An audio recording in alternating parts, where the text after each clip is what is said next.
Football একটি জাতির স্বপ্ন, একটি প্রজন্মের ছন্দময় কবিতা, একটি জাতির এগিয়ে চলার অনুপ্রেরণা, বিশ্ব মানচিত্রে মাথা উঁচু করে দাঁড়াবার একটি পরিচিতির ঠিকানা। আজ রাতে ফ্রান্স এবং মরক্কো মুখোমুখি হচ্ছে বাংলাদেশ সময় রাত 2টায়। আর এই ফুটবলকে ঘিরে বিশ্ব ফুটবল অঙ্গনে আলোচনা, তর্ক বিতর্ক, সমালোচনার শেষ নেই। বিশেষ করে ফ্রান্সের এমবাপ্পে এবং মরক্কোর আশরাফ হাকিমি, এই দুইটি ফুটবল জাদুকরকে নিয়ে আলোচনার পরিধিটা অনেক বেশি। আজ রাত শেষে রেফারির শেষ বাঁশি যখন বাজবে, তখন কেউ হাসবে আর একটি দল চোখের জলে বিদায় নেবে 2026-এর আলো ঝলমল বিশ্বকাপের স্টেডিয়াম থেকে। এটাই বাস্তবতা, এটি সত্যি।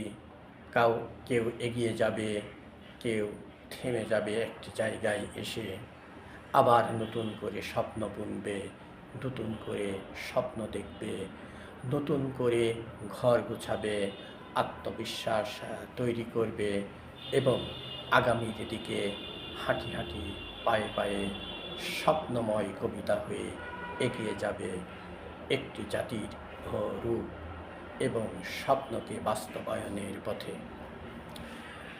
বিশ্বকাপের আজকের খেলাটি নানা কারণে আলোচিত এবং নানাভাবে এই বিষয়টি আলোচনা হচ্ছে যে রেফারির শেষ বাঁশির পরে কে হাসবে।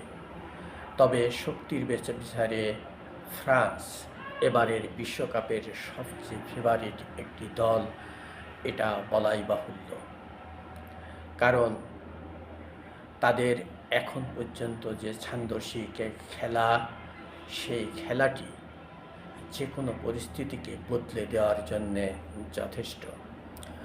অপরদিকে মরক্কো যে কয়বারই মুখোমুখি হয়েছে ফ্রান্সের সাথে, মোট 13 বার, এতে 7 বার জিতেছে ফ্রান্স, 2 বার জিতেছে মরক্কো, আর বাকি খেলাগুলো হয়েছে ড্র। তো পরিসংখ্যান বড় কথা নয়, আসল কথা হচ্ছে সময় এবং সুযোগকে ফুটবল মাঠে, বিশ্বকাপের মাঠে যে কাজে লাগাতে পারবে, সেই দলটি সকল পরিসংখ্যানকে পিছনে ফেলে সামনের দিকে এগিয়ে যাবে। এটি বাস্তবতা। এখন সেই সুযোগ এবং সময়কে কে কাজে লাগাতে পারে।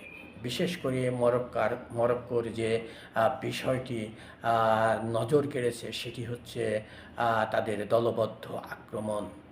তারা দলবদ্ধ আক্রমণ করতে পারে, কিন্তু এমবাপ্পে সেই আক্রমণকে প্রতিহত করার ক্ষমতাও রাখে। মূলত আজকের যে বিশ্বকাপ খেলাটি অনুষ্ঠিত হবে, সেই বিশ্বকাপে বিশ্ববাসীর নজর থাকবে এমবাপ্পে এবং আশরাফ হাকিমির দিকে। দেখা যাক রেফারির শেষ বাঁশির পরে কে চোখের জলে বিদায় নেয় আর কে পরবর্তী পর্বে একটি সোনালি পৌঁছে দিয়ে হাসতে হাসতে উত্তীর্ণ হয়।